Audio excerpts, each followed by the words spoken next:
Beyonce, tila hindi na kinaya ang ginagawa ng netizens o mga bashers sa kanya.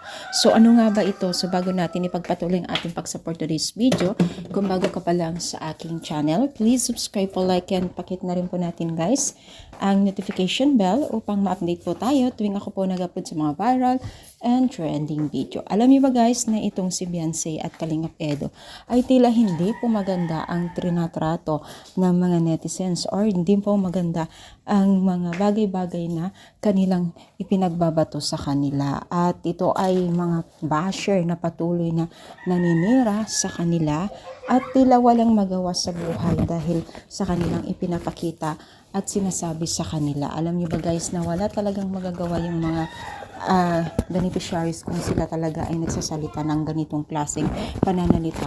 Because ang maganda naman po guys ay ang team Jamdit o etong sila Beyonce at Edo ay tila deadman na lang po ang ginagawa nila sa kanila.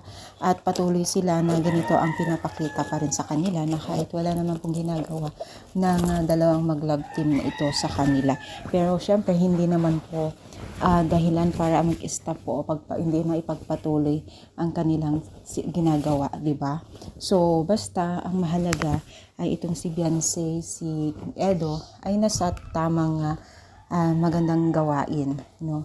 Wala nang mas ikakaganda pa ng netizens pa, no?